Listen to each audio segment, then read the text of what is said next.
Welcome back.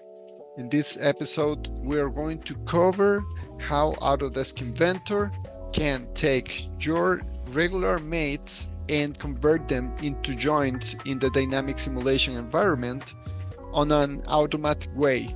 And that's going to save you a lot of time. So we continue using the same set of files that we were using in the first chapter of these videos. And I will cover the changes that are required to happen on the CAD model, so you can replicate that if you download the files from my GrabCAD account. I leave the link in the description, of course. Okay, so from the last video, we have some important changes. What I did in the first one was just to insert the ground plane that you need to draw. Just a reminder, 200 by 200 by 10 millimeter thickness is what I'm showing right now. And I just inserted the car itself directly, right? But I have done a couple of changes, a couple of tweaks in order to simulate this on a more appropriate way, because now our objective is to check how the mates done in the assembly environment are going to be switched into dynamic simulation joints. Okay, so the first thing is that I created some subassemblies, convenient subassemblies. So I took the arm and put it with the wheel on a separate assembly, and I also did an extra modular state that reuse exactly the same wheel, just changing one of the mates in order to have the same assembly. So in that way I save making many assemblies. The other change that you will notice is that now this piston or actuator is split. So it used to be one single assembly, and now it is two sub-assemblies. And I deleted also the elements that were here at the sides. I don't want them anymore. They're not going to affect the simulation. If it is your preference to leave them, make sure that they are fully constrained. Don't leave them to be capable to rotate or translate or anything else. So the same thing happens with this other side. I deleted the rest of the parts and just leaving the axle and the part of the piston that is shown right now. Okay, so remember, you will find all these files on the set of files that I shared on GrabCAD. Okay, so let's close this. So that being said, of course, I did some changes in the car by itself. That was basically delete all the parts that I convert them or translate them into a subassembly, right? So by doing that, we're just having the car like what I'm showing right now, no actuator and no arms and wheels. So let's get back to here to see what is happening, right?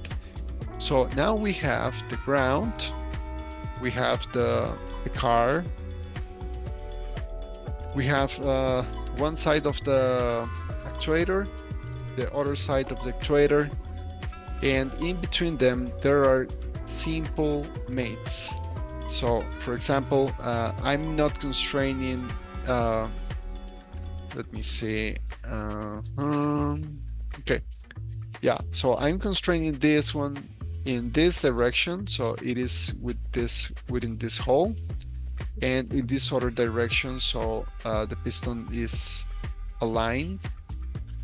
Then in this other one, I'm having three mates that are the one for hold this arm, the one with the actuator axle, and the flush here at the right. Then we have the two arms, one with one configuration and the other one with the other model state, sorry. And in between them, I'm aligning the axis of the last hole for both of them. I'm doing that because I want them to be recognized as a weldment or a weld group. You will see what I mean in a second. Okay. Yeah, so, and well, I have the insert for this hole where it is pivoting, and for the other arm as well.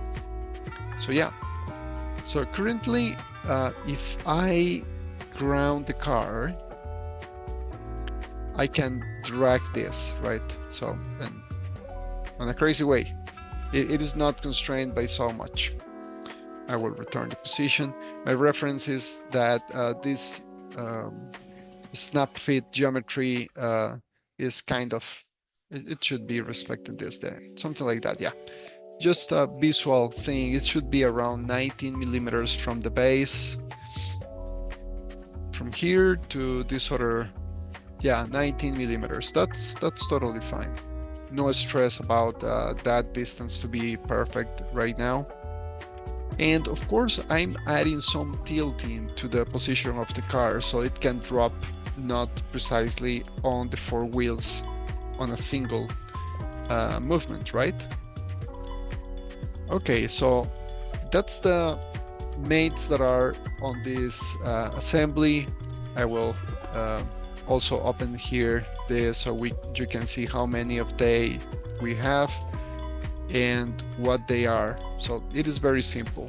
So we have 1, 2, 3, 4, 5, 6, 7, 8. Yeah, 8 mates that are going to cover our efforts on defining the joints on the dynamic simulation environment. So let's jump into the environment here on dynamic simulation. So we get a warning saying that 1 degree, we're over constrained 1 degree. This can create issues or not issues, maybe some of the results on the output grapher may not be correct. May yes, may not.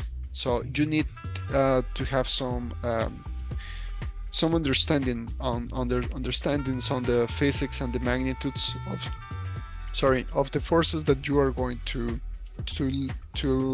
be having as results. Of course, in the ideal situation, you shouldn't have over-constrained joints, right? So one way to check them is here in this option of mechanism status. So you can see we have just one chain. If we were having more, we will be having the option to just click in here and go over them. So as we can see, we have feedback, and seems like it is related with the displacement in Y. Okay, so the thing is, you can also highlight that, but of course in this case it is going to highlight the entire thing because everything is everything. But yeah, so unfortunately it doesn't used to offer an easy solution directly. So usually this is what you get.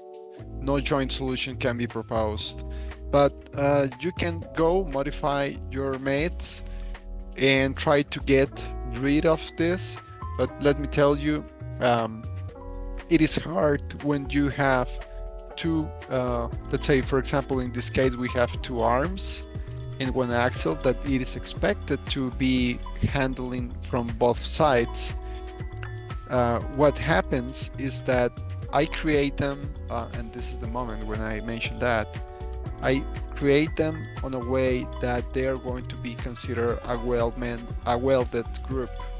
So if they are constrained like they are basically a subassembly, that's the other way to do it. you constrain them on a way that, or you group them, sorry, on a way that they are subassemblies, and you can just constrain the actual mate of this bar against just one hole, and this is not going to affect your analysis. And when you do the export to FEA, that's where you need to pick both surfaces of the holes on the arms, for example. So yeah, that kind of things are required. But as I mentioned, this is not going to affect our simulation right now. But of course, let's avoid to have a lot of these over-constrained situations. You can see here we have degrees of redundancy. We have 1, which is this relation basically. We have 1 degree of mobility. We have the number of bodies is taking the elements as 5 elements, even if they are subassemblies. And we have the number of mobile bodies. We have 3 bodies that are actually mobile, which are basically the 2 sections of the actuator. The arms are considered just 1, and then the entire car, of course, that is dropping with everything. Okay, so now let's take a look to the left of the screen. We have clearly grounded. On the grounded section, we should only have the ground. No, we shouldn't have the car.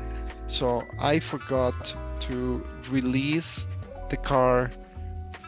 Let me get out of the environment, then right click on the car, and now I will just remove the ground condition, and let's get back. This is not going to affect much. As you can see, we have only 1 degree over constrained degree, and now our grounded group is just this. Okay, so then we have the mobile groups, which we have 4 elements, the car, we have each of the sections of the actuator, and then the welded group that are the arms with the wheels. Okay, so you will notice that you are going to have standard joints created, and actually I have this one graded out. I can, this is the one that I created at the first tutorial. I will unsuppress it so it is available. This is an important one, but I believe maybe it is not super required. We can check it later. Okay, so we have these other mates created from the relation of the mates that we have. So we can still see the mates that are creating them. So as you can see, we have a revolution, and it is done with the 2 of the inserts that the arms are having. And as you can see, the program is intelligent enough to say, oh, okay, these 2 moves together, let's group them on the welded group, for example. Okay, so we have the 2 of the arms, and that doesn't mean that I need to create the assembly that I mentioned. Okay, so probably the results on the mates are going to be no over constrained or over defining joint, but I will leave it as it is right now.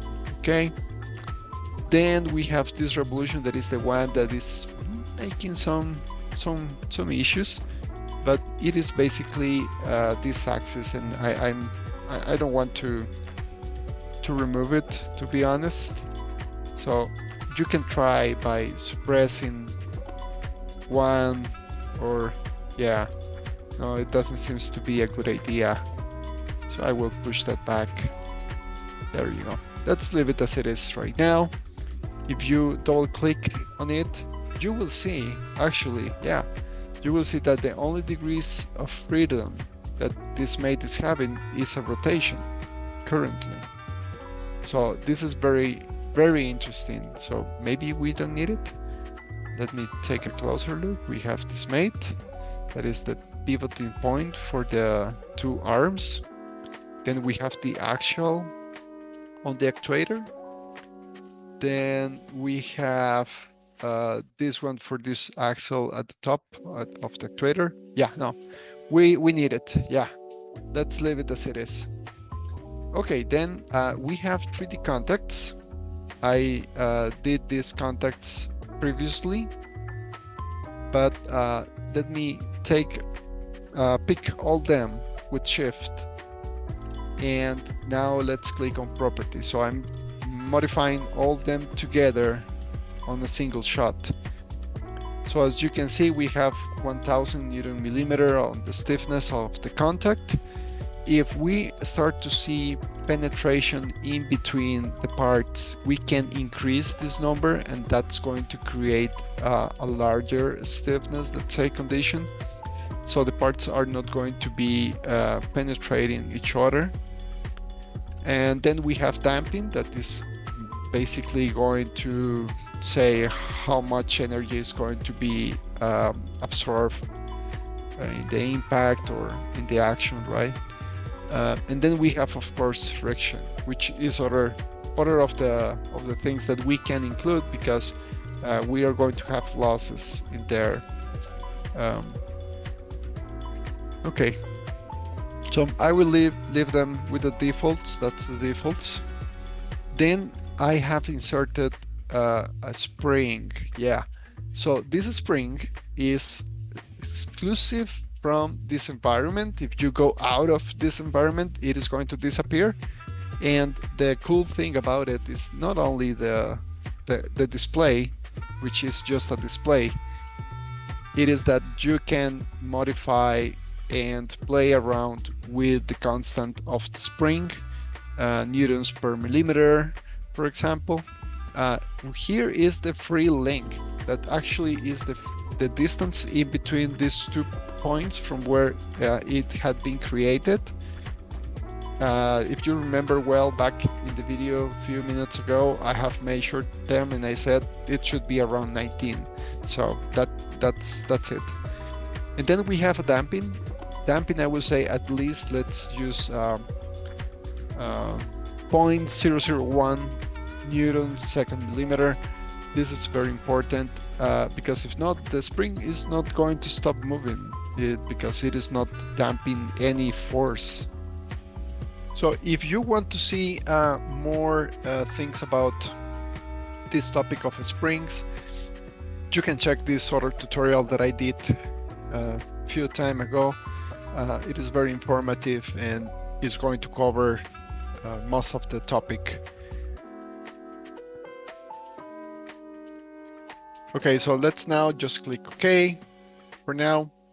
And well, we have the gravity that I believe we set the first simulation that we did in the past video, but don't worry, it is you select the entity that is going to give you the vector for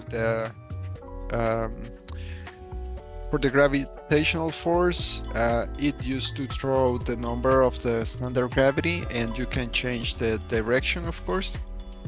So let me just click cancel. And this is pretty much the setup itself.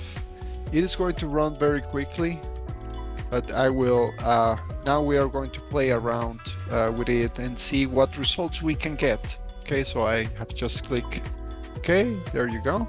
I see something strange on it, and it is that the front wheels are not touching for a reason, but the ones at the back, they are. Okay, so this can be many things, and I will leave it as it is right now, because at the end my objective is to say, okay, let's make a comparison in between the self-weight of the car by itself, pulling this distance that I'm not controlling, and then increase the mass on the car. And I will show you how to do that with a very simple trick. Instead of add a mass over the car, there is a way how you can override the mass. Okay, so we have there the simulation. I will stop it for a second. And now let's open the output grapher. Okay, so let's take a look to standard joints, for example, that we have. We have the cylindrical, if I'm not wrong. So let me check. We have the one in between cylinders. It's actually this one. Yep. And it is cylindrical number 5. So if I go to my output grapher, I have cylindrical number 5. And I can see positions, for example. So it started at 42 millimeters at the beginning. Okay, so it is still, let's say, it is this is cool. It is fluctuating a little bit while it is going down. Maybe it got a little bit stabilized in this section, but in the moment when it hits the ground, this is the compression moment, right? It is the most compressive moment for it. And let's look for minimum. So yeah, but how do we know how much is 34.5 millimeters from where, right? So this is part of the trick on the things that I mentioned, that we need to know which origin we are choosing for each of the mates, right? So in between this point and this point, we need to verify if we have the 34 point something, right? So let's go picking here. It is not possible because this was 19 millimeters, I said before. So let me find the spot where it is going to measure clearly. Yeah, it is like selecting the face. Yeah, that face. I need to select this face. Yeah. Okay, so I have 11.6 millimeters in between these two surfaces. So it is basically, we take the 19 millimeters that was, we should have that difference. And well, the other way to do it is by checking what was the length without compression, and then compare it against this minimum value, right? So taking a look to the rest of the event. So yeah, we have the full compression. It extends a little bit, goes down again, and then it oscillates a little bit. Well, it makes the damping of the thing, and then finally end up at 40. So pre-falling it was 42 millimeters, and after falling it is now 41 basically. So that means that it is 1 millimeter compression that is happened by its own weight when it is on a static situation, right? So just laying down.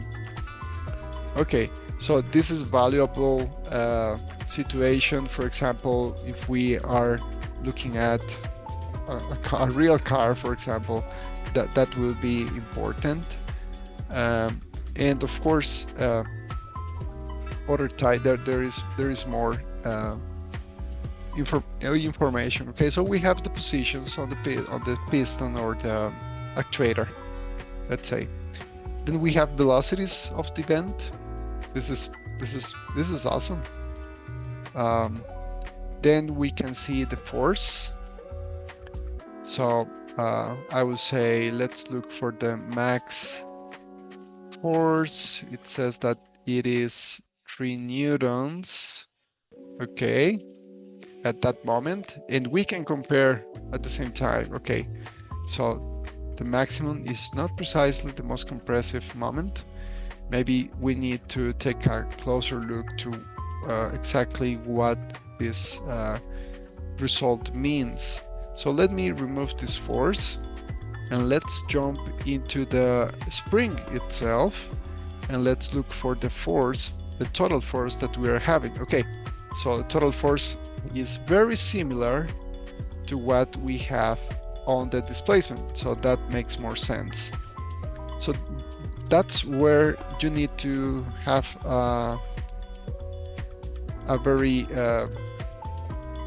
interrogative way to look at these results. So let me look for the minimum, because I'm almost sure that it is minimum looking at the graph.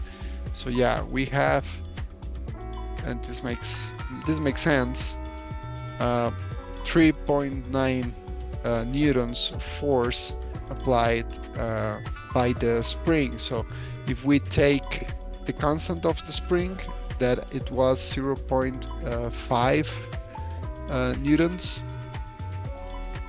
and you multiply it by the distance that the spring is compressing, you should have the result that we are having in here, 4 newtons basically. There are many results in this output grapher that I would like to touch on, but we can see, for example, the forces. This is having the magnitude that kind of makes sense, maybe. So on the 3D contact forces, I always recommend to be careful about what you are reporting. So I will look for the max force. It says it is 79 newtons. Okay, so that's maybe some force, yeah, definitely.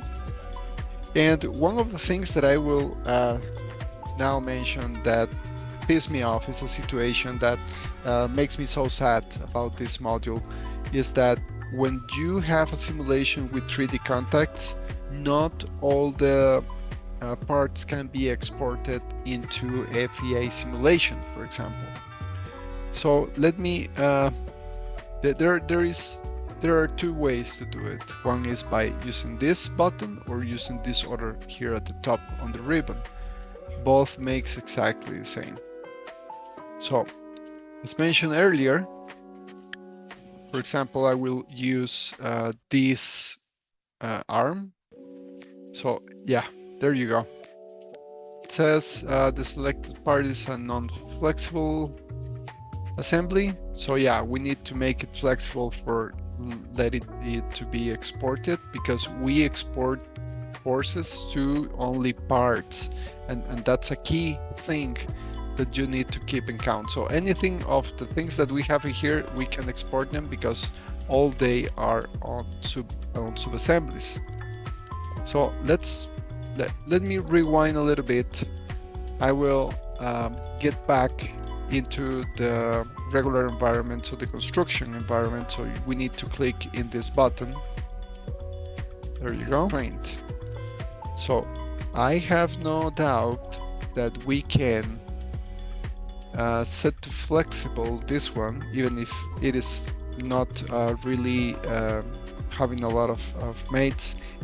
They have some internal mates, and the program is going to deal with those internal mates officially. So let's find out if this works. Okay, we have still the 1 degree of freedom. It seems like it added something, but I'm not sure. I will export to FEA and I will select this part. So the joints efforts applied to this part are not unique because the model is over constrained. Be careful with their interpretation. That's something that we already are aware of. Okay, so I will click OK. And now it is going to ask me to tell the program where these cylindrical and revolution constraints or joints are applied to the part. So this is kind of double check from the software. So we have the cylindrical. I will pick this cylindrical face. We have this revolution. This was obvious. Yeah, okay, perfect. And the welding one, it's hard to say, to be honest. But I will say that welding one, if we think about it, I would say it should constrain the thing from sliding on the side. So I will say I will pick this face. Okay, so I will click OK. And now we're going to let our part to drop. There you go. Perfect. That's good enough. Next step is to open the output grapher. And you will notice that we have this extra section that is having this information. This doesn't used to be there. In the first simulation that I did, it was not there. Trust me. Okay, so what we need to set is which time step we want to export, because what inventory is going to do is to take the forces from the time step that I tell the software to do, and is going to apply it to the geometry, and we are going to do the FEA analysis. So of course, I believe the most critical moment is when it is fully compressed. So without worries, I will say that on revolution cylindrical 5, the positions, let's say, yeah, the positions, let me see one thing, yeah, okay. I will this force, if you need to remove some of the graphs, you can right click here, let's say, no, here at the top, sorry, in one of them, and you can just say unselect all curves. Yeah, there you go. I will just turn on this one. I will look for the minimum, and the minimum is this time step. Check these square boxes that we have. You check in as many as you want to check for export to the time steps. So as you can see, it is already listed there. Okay, so that's the thing that we need to do. Now we can go to environment tab, click on stress analysis. We will create a new one, and we need to do some check-ins in here. So let's detect and eliminate rigid body modes. It's okay. Separate stress across contact surface. We don't have contact surfaces. And the most important one, motion load analysis. So if we have selected many parts for the export to FEA, we will see all the list there, as well as the time steps, and the time steps will be applying to all of them. Okay, so we have only one, so there is not much to do. Let's click OK. And as you can see, we are having a lot of arrows and geometries that are basically the forces that the thing is exporting, right? So I believe all them are also including, let's say, the forces that are required for have that body in on a static situation, because this analysis is a static analysis, so it is not dynamic, and it is not for plastic parts that has a nonlinear behavior, which are actually all the plastics, I believe. So let's see if we are good on the mesh. So we will check the view mesh thing. This is a very small part in reality, so probably the mesh is going to be a little bit fine. Okay, so we have our mesh. It is very coarse in reality, so we should make it finer, but I just want to show some tips, so I don't want to analyze in depth this part. So one of the tips is that you can hide all these arrows after you are sure that you have what you need to have. So you can click in this arrow here at the top, and it disappears all of them. The visibility, I mean, they are not being deleted, of course.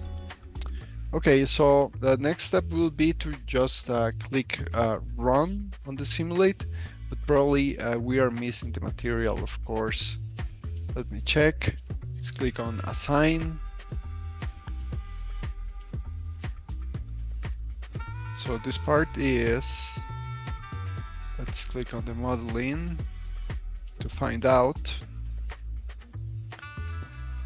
Ooh, this is the arm. It was this one. So it is the 66. It's a good question, you know. I think I know where I can see it. Yeah, here, 66. Okay. So if we go to the assign thing, maybe it is going to ask to assign the material for the entire list of parts, because that's how it used to. So I will select everything in here, and well, it doesn't matter if I pick this one, let's say ABS plastic. Come on. Okay, so I will just search for my 66. And yeah, here it is. I will apply the ABS material. I will click OK. And probably, let's see, is it going to let me run? Yeah, looks like. Oh, look at that. That was fast, to be honest. And if you look at the forces, this kind of, yeah, this is making sense. You are having these deflections or this tendency. So of course this is adjust. It says adjust display. This is one time, so no. So it says that it is the real thing. So of course our simulation needs to be adjusted in something. And I believe it is on the materials, because I have not set materials for this. So all of these are with the generic material. So that means that they are made out of steel, for example. And I have just set to this one to be ABS material. But anyhow, this is kind of silly, because at the end, this is not a nonlinear analysis. So we can, in reality, do not say accurate things from it. And anyhow, it seems that we have kind of a singularity. This looks like strange. And we can refine the mesh and then rerun again. We have for that the convergence plot, which is over here. So on the convergence plot, we can set our maximum refinement, let's say 5 times, and with a stop criteria of 1. So in between simulations, when it reach that 1%, in between 2 consecutive iterations of mesh, it is going to stop. So probably this is going to take a little bit of time. So I will, no, seems like it is there. Okay. It adjusted just a little bit, but this is still too much megapascals. And by doing a zooming here now, we have several parts that are being stressed. And this is, of course, under kind of a compression. Well, this other side is under tension. And they are, at the end, not the holes that are constrained, right? The ones at the sides. So this is kind of taking a stick and apply a force, a bending force from the sides, basically. Let's take a look to the mesh, mesh view. Okay, so it did a redefinement just on the zones that are required to redefine because of the concentrations of the stresses. And the plot itself, let's take a look to convergence. Oh yeah, it is really good. Yeah, but well, remember this is only linear analysis. If we want to push this to the next level, we need to export these forces into Nastran InCat. this is something for another video, definitely. And make a closer analysis to a plastic part is a different topic, trust me. Okay, so look that the model is at the point that we are doing the analysis on the FEA. I will get back into the environment of dynamic simulation, so I can come back to the construction mode, so the model can return to the original position. There you go. And yeah, so remember, you can set and be careful about how you set the mates on your parts, and that's going to help you to ramp up in this environment. So the program can identify the different mates, and by doing the combination, the right combination, and using the right constraints, you're going to have your joints very quickly and ready just for run. I will do some other analysis on this system for the steering wheel, but this one is a little bit tricky, so I will leave it for this other next video right here.